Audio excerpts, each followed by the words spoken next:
Olá, sejam bem-vindas, sejam bem-vindos à nossa conversa significativa de hoje, cujo tema é a mulher impulsora de um novo mundo. Muito tem sido debatido sobre o papel da mulher na sociedade, sobre as questões ligadas à desqualificação constante pela qual a mulher passa, né, numa sociedade machista em termos globais, eu diria. Não é mais uma questão regional, não é um país ou outro. E a mulher tem que ficar o tempo todo lutando para provar a sua capacidade, para provar a- os seus legítimos dons de ser 50% da humanidade, aliás, até um pouco mais de 50%. Nós temos mais mulheres do que homens no planeta, né? Estatisticamente comprovado. E isso não tem sentido, né? Nós temos que entender de uma vez por todas que ah, pegando emprestado, né, dos ensinamentos barrais, a humanidade é como um pássaro, uma asa é o homem e outra asa é a mulher. Se essas duas asas não tiverem em igualdade, esse pássaro, esse corpo, né, que é a humanidade, não consegue alçar voo. Então, só quando houver a verdadeira igualdade entre homens e mulheres, onde ah, esse conjunto humano trabalhe em harmonia absoluta, em reconhecimento mútuo das qualidades uns dos outros, nós não vamos ter uma humanidade que vai ser capaz de alcançar o tão sonhado objetivo de um mundo pacífico, equânime, igual, justo, né, onde todas e todos possam fazer revelar o seu potencial e poderem viver uma vida tranquila, pacífica, de realização, né? Isso não vai acontecer. Bom, então o que a gente tem que fazer para que isso aconteça? A primeira coisa que nós temos que fazer para que a mulher tenha o seu legítimo lugar de 50%, um pouquinho mais da humanidade, para ocupar esse legítimo espaço de impulsionadora de um novo mundo. Eu digo que a mulher é impulsionadora porque os homens, até agora, sendo a maioria dominante, né, não conseguiram levar o mundo a um bom termo. Nós estamos vivendo um mundo extremamente agressivo, extremamente ah, individualista, né? E isso se dá porque nós estamos vivendo um mundo onde nós estamos vendo mais as qualidades masculinas, as qualidades proativas, do que vivendo um mundo onde as qualidades receptivas ou as qualidades femininas estejam em igualdade. Então, para que haja um novo mundo, é preciso que haja um equilíbrio entre essas qualidades masculinas e as qualidades femininas, né? Os ideais femininos têm que tomar mais conta da nossa existência humana. Então, o que a gente chama de qualidades masculinas e qualidades femininas, né? Ou a melhor definição, qualidades proativas e qualidades receptivas, ou outra definição, qualidades yang, que são para fora, e yin, que são para dentro. O mundo, quando ele se torna muito masculinizado, o que vale? É a força, o que vale é a realização, o que vale é o ímpeto construtivo que não reconhece nenhum balizamento ético ou moral. Quem traz o balizamento ético e moral são as qualidades femininas, são as qualidades introspectivas, são as qualidades de olhar para si, para dentro de si, são as qualidades receptivas. Quais são as qualidades receptivas? Acolhimento, amor, interesse genuíno, né, pelo outro, cuidado. Essas são as qualidades femininas. Então, as forças sociais que estão em, a, em movimento já há séculos e séculos, né? Depois que esse mundo se tornou um mundo ah, regido pelo ideal patriarcal, né? Ou seja, o homem é o centro e a mulher é apenas subsidiária, acessória, né? O homem decide, a mulher o segue. O homem tem a força, a mulher não tem, porque é o homem que é o detentor da testosterona, tem músculos, corre atrás do mamute. A mulher não faz isso, né? A mulher tem que cuidar das crias, que é que, imaginem, se nós voltamos à idade pré-histórica, né? Quando os seres humanos viviam em pequenos bandos e tinham que comer e perceberam que o lance era comer a proteína, né, para poder ficar em pé, e essa proteína vinha de outros animais, se a mulher fosse correr atrás da proteína, se fosse através do coelho, atrás do coelho, do mamute ou de uma pequena ave ou do que fosse, quem cuida da cria? O homem não tinha, por natureza, as qualidades necessárias para ser o cuidador, porque ele é o detentor da testosterona. Quem tem a progesterona que leva a essa coisa da maternidade é a mulher. E nós simplesmente mudamos de mundo em 10 mil anos de história escrita, né? Registrada, digamos assim, 10, 12, 14 mil, agora recentemente no Brasil, descobriram um sítio arqueológico, né, no interior do estado de São Paulo, com restos de sociedades humanas, né, de 12 mil anos atrás. Mas essas sociedades viviam à base da divisão de tarefas testosterona-progesterona. Agora, a pergunta que fica é: o mundo de hoje precisa dividir tarefas dessa forma? Né? Uma mulher pode muito bem dirigir um trator enorme, como de fato dirige, né? Na exploração de minérios, por exemplo, pela Vale. Né? São tratores de altura de um prédio de 3 andares, enormes. Né? Não precisa ter força, tudo é hidráulico, né?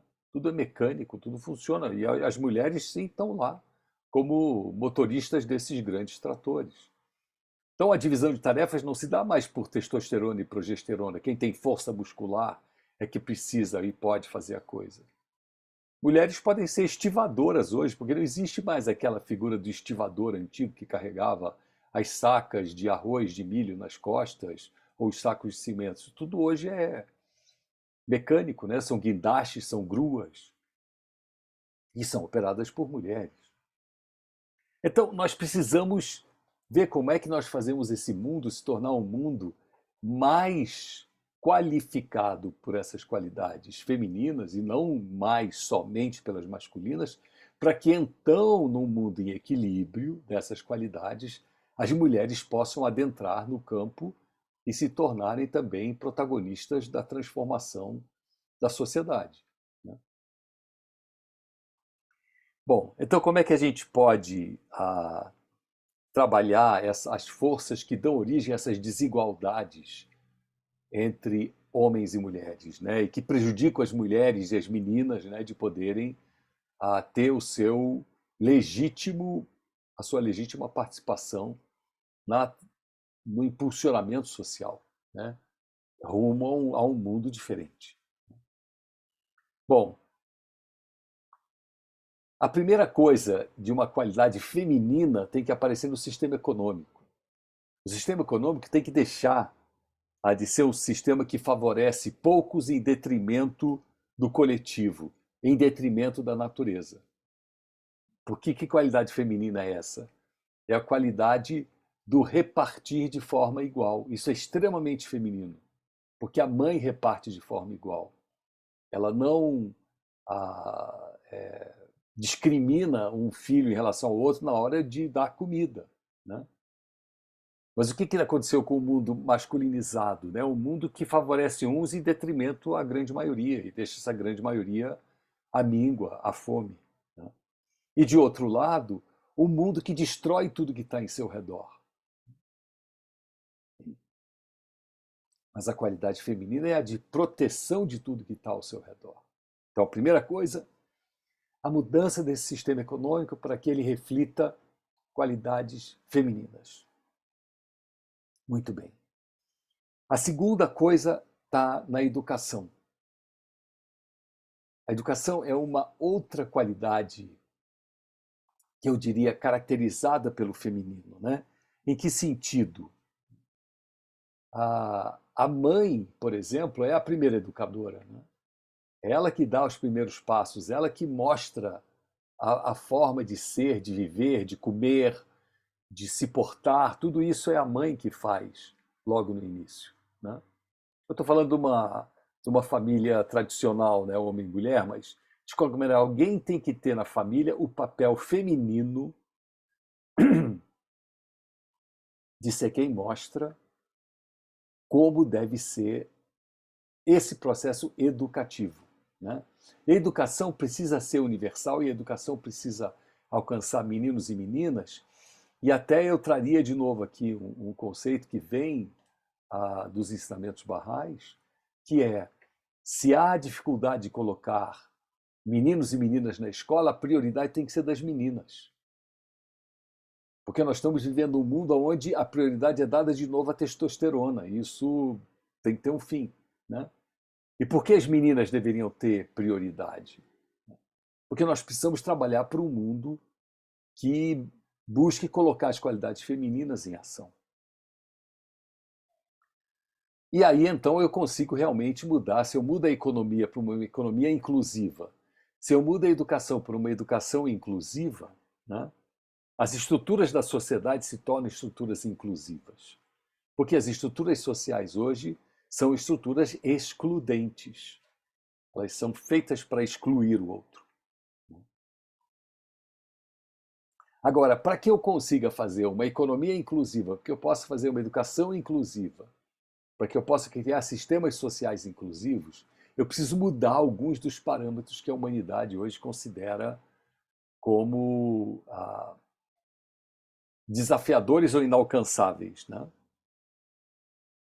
A primeira coisa que nós precisamos alcançar é uma compreensão de que a humanidade é uma só, que não há diferenças entre os seres humanos. Se eu parto desse princípio da unicidade, né, a humanidade é única, é uma só, né? Todas essas grandes guerras e disputas, né, buscas de poder, buscas de hegemonia de um grupo sobre o outro, isso perde o seu sentido. Quer dizer, o que a gente vê hoje nas guerras no mundo inteiro, né? São buscas de espaço de poder, só isso. E busca por interesses extremamente comezinhos, extremamente individualistas, né? Extremamente favorecedores de um grupo em detrimento ao outro. A ideia de que, se a humanidade é uma só, então homens e mulheres são iguais, ou seja, a alma humana desconhece a diferenciação de gênero, né? A alma humana não conhece gênero, não existe alma masculina, alma feminina, né? Eu, Irade, quando partir desse plano, né, e a minha alma migrar para a sua nova morada, né, que é uma outra dimensão para depois dessa dimensão, a minha alma desconhece gênero, eu não sou um homem no outro plano. Como quem está aqui me assistindo, que são as mulheres, não são mulheres no outro plano, a alma desconhece gênero. Então, se há uma unicidade da humanidade, né, se essa unicidade implica que a humanidade é como um pássaro, uma asa é o homem, a outra é a mulher, e os dois têm que trabalhar juntos nesse plano material, eu tenho que ter a certeza que na dimensão espiritual nós somos absolutamente iguais. Não há nenhuma diferença entre a alma humana que habita o corpo de um homem e a alma humana que habita o corpo de uma mulher. A alma é alma. A diferenciação está somente na nossa dimensão física. Agora, esses conceitos eles vão abalar a percepção de que as estruturas sociais, as estruturas humanas, né, as estruturas sociais, né, os sistemas foram criados para reforçar dominação e criados para imprimir uma desigualdade essencial na humanidade. Então, eu derrubo essa ideia de dominação quando, desde criança, eu for capaz de ensinar a todo mundo que a humanidade é uma só, né?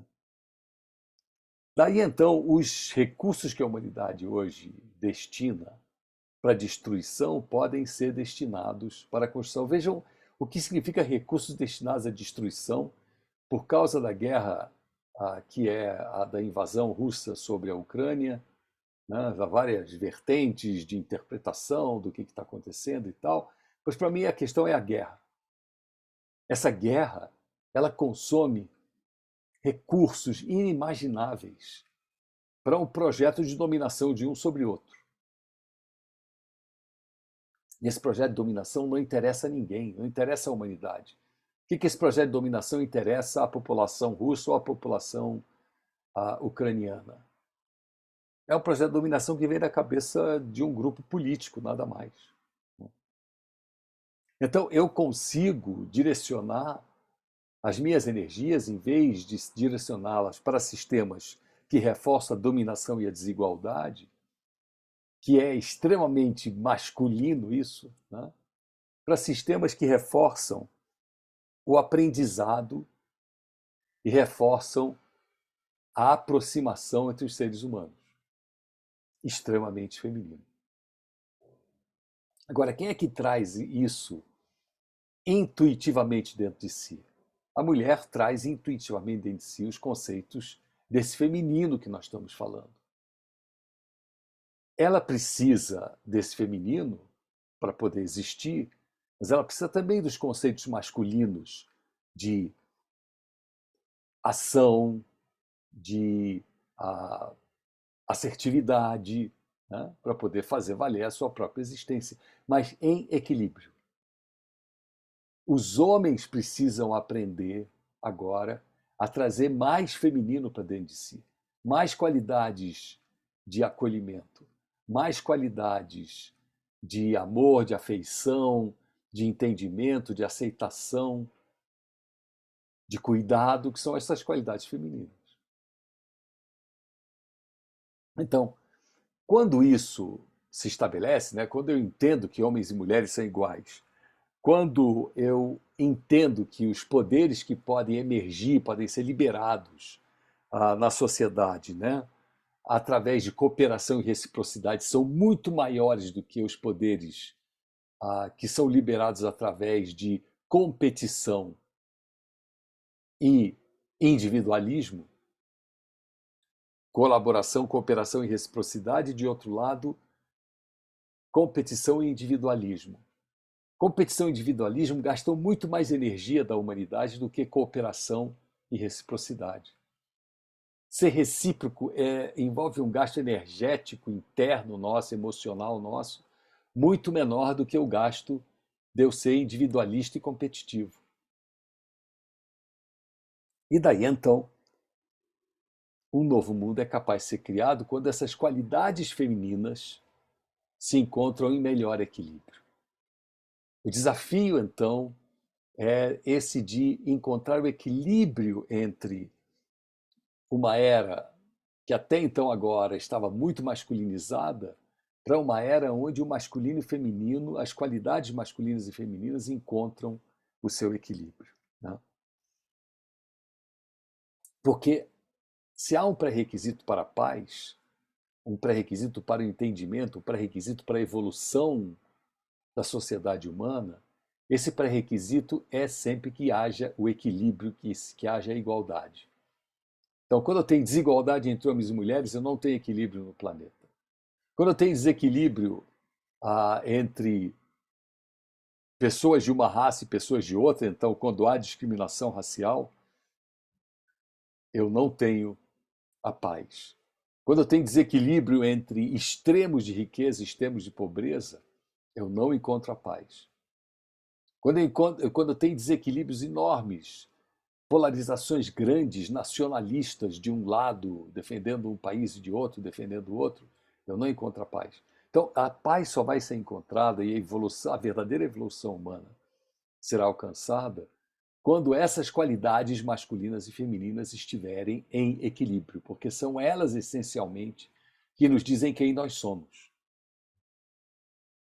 Então, vamos a uma coisa bem prática, né? O que eu preciso fazer, eu como indivíduo, como pessoa, para que essas qualidades encontrem equilíbrio em mim? Como é que eu, como homem, por exemplo, posso aprender a colocar isso em equilíbrio para que eu seja mais compassivo, para que eu seja mais compreensivo, para que eu seja mais acolhedor? Que exercício diário eu preciso fazer com isso, para alcançar isso? Por outro lado, né, eu tenho as mulheres, como é que elas podem nos ensinar isso? Porque isso é intuitivo delas. São qualidades, capacidades intuitivas do feminino. Então, há que haver essa aproximação entre homens e mulheres, principalmente para que os homens entendam melhor e possam melhor absorver e melhor introjetar na sua vivência diária as qualidades femininas. Trago um exemplo que parece muito simples, mas, por exemplo, como é que eu faço para que uma polícia seja menos brutal, não seja tão movida a testosterona, mas ela entenda também de acolhimento? Eu vou dar um exemplo que vem da polícia do Japão. A polícia do Japão, todos os policiais do Japão são obrigados a trabalhar com jardinagem. São obrigados a trabalhar com origami. Por quê? Porque isso desenvolve a qualidade do cuidado, da delicadeza. Né? O que eu, como homem, posso fazer? Ficar lutando boxe o tempo todo? Eu vou só aumentar a minha testosterona. Né? Como é que eu coloco o feminino dentro de mim? Que qualidades eu posso absorver, por exemplo, se eu realizar certas tarefas que implicam em delicadeza, implicam em cuidado? Né? Por exemplo, a, a nossa qualidade de destreza com a delicadeza aumenta, por exemplo, com certas artes, como pintura. Né? Então, eu não quero aqui dar um receituário do que deve ou não deve ser feito, né? Mas estou trazendo somente alguns exemplos de como eu transporto para dentro da minha realidade masculina e como é que a mulher pode ajudar o homem, os homens, né? Mulheres ajudando os homens a melhor desenvolverem suas qualidades e capacidades de acolhimento, de cuidado, de delicadeza para com o outro, né? E não da agressividade, e não do afastamento, e não da imposição, né? Através de pequenos gestos. Porque, como diz o ditado, o diabo mora nos detalhes, né? Então é nos detalhes que a gente se perde e nós nos embrutecemos. Eu diria que hoje a minha fala não é só direcionada a homens, mas é direcionada a homens e mulheres para que, em cooperação, mulheres ajudem a outra metade da humanidade com as suas qualidades e capacidades de acolhimento, de internalização, ajudem aqueles que, historicamente, durante milênios agora, viveram um mundo extremamente agressivo e movido à força. Nós precisamos interromper esse processo. Quem vai conseguir interromper esse processo são as mulheres tomando o devido, justo e legítimo lugar nos processos de transformação da sociedade. É isso.